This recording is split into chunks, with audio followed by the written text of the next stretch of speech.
আলাইকুম বন্ধুরা, welcome to Sumi কিচেনে।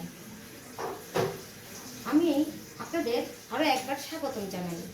প্রত্যেকে রান্নাঘরে থাকে এমন কিছু কমন মশলা ব্যবহার করে খুব সহজে একেবারে ঝরঝরে মজাদার ভুনা খিচুড়ি কিভাবে রান্না করতে নেওয়া যায়, তাই আজ রেসিপি আকারে শেয়ার করছি।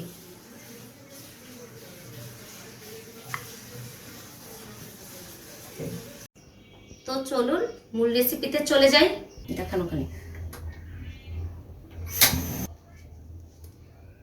প্রথমে এখানে আমি মেজারমেন্ট কাপের 1 কাপ মুগ ডাল হালকা আঁচে নেড়ে চেড়ে ভেজে নিই। এখানে রংটা পরিবর্তন করা যাবে না, তবে ভাজা গ্রান আসবে সেই লেভেলে ভেজে নিচ্ছি। খিচুড়িটা রান্না করে নেওয়ার জন্য এখানে আমি 1 কেজি পরিমাণ চিনি গুঁড়া চাল নিয়ে নিয়েছি। চিনি গুঁড়া চালের বদলে কালো জিরার চালও ব্যবহার করা যেতে পারে। মেজারমেন্ট কাপের 1 কাপের 3 ভাগের 2 ভাগ দিয়ে দিয়েছি মসুর ডাল। 250 ml ভেজে রাখা মুগ ডালটা দিয়ে দিয়েছি। এই রেশিওতে রান্না করলে খেতে বেশি মজা হয়। চাল আর ডাল ভালো মতো করে কষলে ধুয়ে ফেলতে হবে, যেন সাদা পানিটা না থাকে। এর মধ্যে যদি সাদা পানিটা থেকে যায় তাহলে খিচুড়িটা আঠালো হয়ে যাবে। একদম পরিষ্কার পানি না বের হওয়া পর্যন্ত ভালো মতো ধুয়ে নিতে হবে। তারপর চালটাকে 20 মিনিটের জন্য ডুবো পানিতে ভিজিয়ে রাখবো। এরপর যখন সুন্দর করে ভিজে ফুলে উঠবে তখনই ছাঁকনি দিয়ে ছেঁকে আরও 10 মিনিটের জন্য রেখে দেব। এখানে আমি মুখ ফাটিয়ে রাখা 5-6টি এলাচ নিয়ে নিয়েছি, দারচিনি নিয়ে নিয়েছি 4-5টা, আর নিয়ে নিয়েছি লবঙ্গ 4-5টা, আর নিয়ে নিয়েছি তেজপাতা 4টা, শুকনো মরিচ নিয়ে নিলাম। 1 কাপ পরিমাণ তেল দিয়ে দিয়েছি।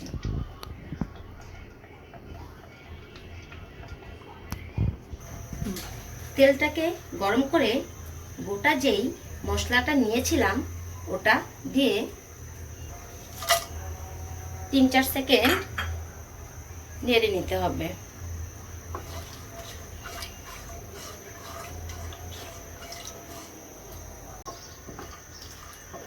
তার মধ্যে 1 কাপ পেঁয়াজ কুচি দিয়ে খুব ভালো মতো করে ভেজে লালচে করে নেব।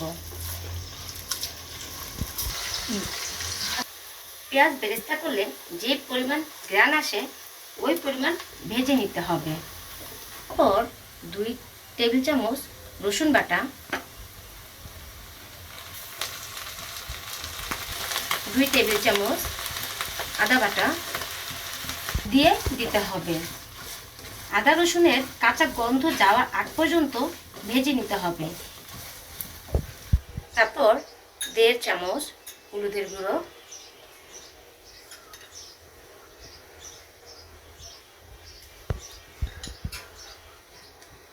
1 চামচ মরিচের গুঁড়ো দিয়ে দিতে হবে।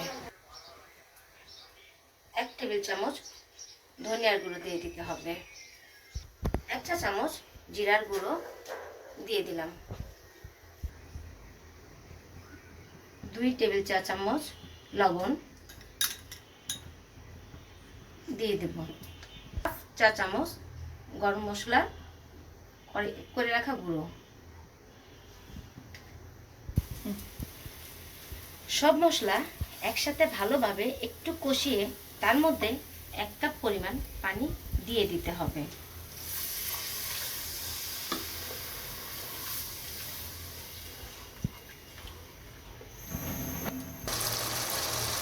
তারপর মাঝারি আঁচে খুব ভালো করে মশলাটা কষিয়ে নিতে হবে।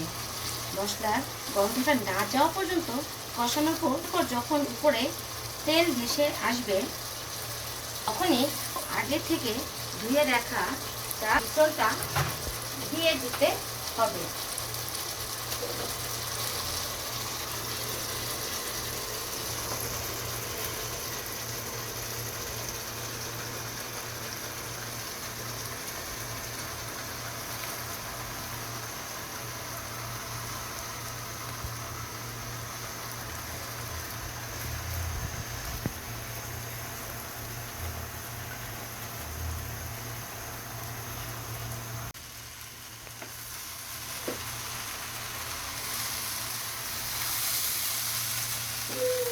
তারপর কিছু সময় ভালো করে নেড়ে চেড়ে নিতে হবে। আর এখানে চাল ও ডাল খুব ভালো করে ভেজে নিতে হবে। যখন খুব ভালো করে ভাজা হয়ে যাবে সেই পর্যায়ে এসে মেজারমেন্ট কাপের 8 কাপ পানি দিয়েছি। পানিটা কুসুম গরম পানি দিয়েছিলাম।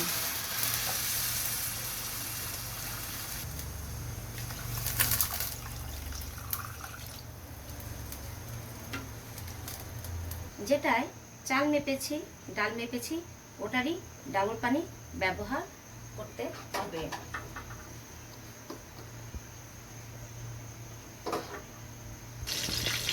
প্রথমে চুলার আঁচ বাড়িয়ে 5-7 মিনিট রান্না করেছি। এতক্ষণ যে উপরে পানিটা ভেসেছিল সেটা আর নেই। চাল, ডাল আর পানি গা মাখা মাখা হয়েছে। এ পর্যায়ে ঢাকনা দিয়ে আরও 10-12 মিনিট একদম কম আঁচে রান্না করে নেব।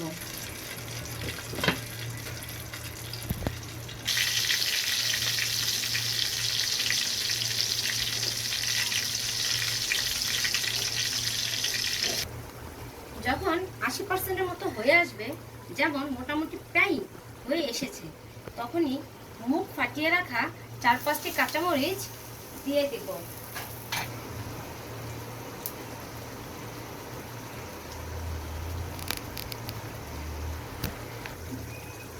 সেই সাথে দিয়ে দেব 1 টেবিল চামচ ঘি।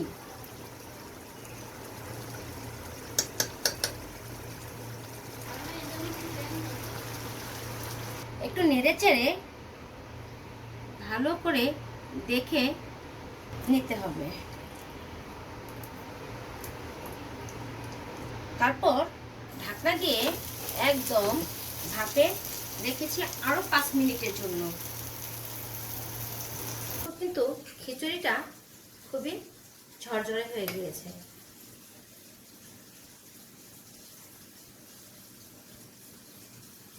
এখন যেহেতু একটু গরম, ভেজা ভেজা লাগতে পারে, একটু ঠান্ডা হলেই পুরো মজাদার ঝরঝরে খিচুড়ি হয়ে যাবে।